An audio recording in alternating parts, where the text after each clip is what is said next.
So, according to The Hollywood Reporter, we have a different version of Elio from what was originally made.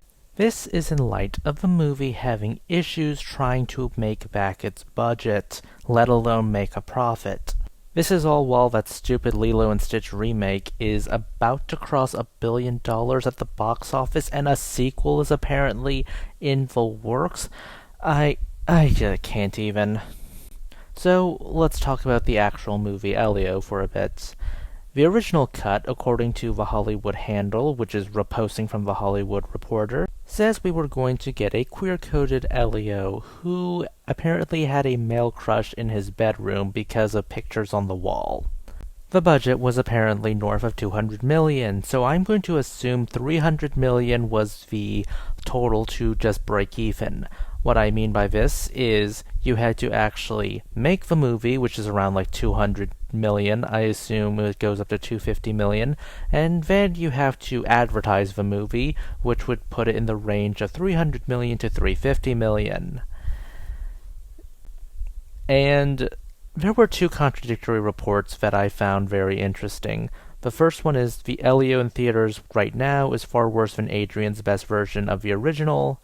And the first cut of the film had a test screening where the audiences were asked how many of them would see it in a theater, and not a single one raised their hand. So, what are the implications from this? Well, it's easy to go, LOL, Disney went unwoke and went broke anyways. I feel like that's not how this works, mainly because Disney has a track record of, oh, let's have this LGBT representation for like 2.5 seconds and then cut it. The most interesting part was probably the budget north of $200 million, plus, the expenses that go to marketing the movie, and the fact that there was a cut of this movie that was so bad no one wanted to see it in theaters. This collection of factors leads me to believe that Disney did not have confidence in this product, rather than try to do a gamble and market a terrible product, or a product they perceive to be terrible. They just sort of let this fizzle out and die, saying that we can just take the L. That's probably why the marketing for this movie was so weak, as in, I feel like there was basically nothing to the lead up to it because the studio had more confidence in Lilo and Stitch's remake, so they hyped the hell out of that. So, where does this lead us?